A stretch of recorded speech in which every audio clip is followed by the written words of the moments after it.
ମୋ ନାଁ ହେଉଛି ତୀର୍ଥବାସୀ ଚୌଧୁରୀ। ମୁଁ ହେଉଛି ଏଇ ଢାମଣାହାଣ୍ଡି ଗ୍ରାମର ମା ବୁଢ଼ୀ ଠାକୁରାଣୀ, ଶୀତଳା ଠାକୁରାଣୀ ଆଉ ଭଣ୍ଡାରଘଣୀ ମନ୍ଦିରର ପୂଜକ। ବର୍ତ୍ତମାନ ତ ଆମର ଢାମଣାହାଣ୍ଡି ଗ୍ରାମରେ 9 ଦିନ ଧରି ଘଟ ପର୍ବ ଚାଲିଛି। এই ଘଟ ପର୍ବଟା ପ୍ରତି 2 ବର୍ଷକୁ ଥରେ ଆମେ ଅନୁଷ୍ଠିତ ବା ପାଳନ କରୁଛୁ। এই ଘଟ ପର୍ବରେ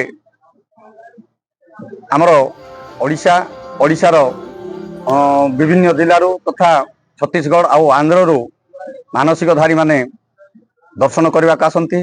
ସେମାନଙ୍କର ମାନସିକ ପୂରଣ ପାଇଁ ଏଠି ଆମର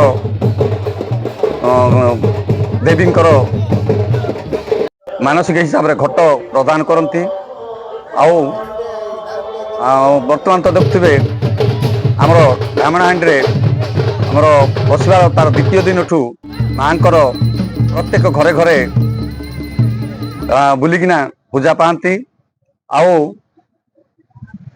ଆମର କଳା ସଂସ୍କୃତି ପରମ୍ପରାକୁ ବଞ୍ଚେଇବା ପାଇଁ ଆମର ଏଠି ପ୍ରତ୍ୟେକ ଦିନ ଆମର ଆଦିବାସୀ ନାଟ ତଥା ବିଭିନ୍ନ ପଟୁଆର ସହିତ ମୀନା ବଜାର ଏଇଭଳିଆ ମନୋରଞ୍ଜନ କାର୍ଯ୍ୟକ୍ରମର ମଧ୍ୟ ବ୍ୟବସ୍ଥା କରାଯାଇଛି।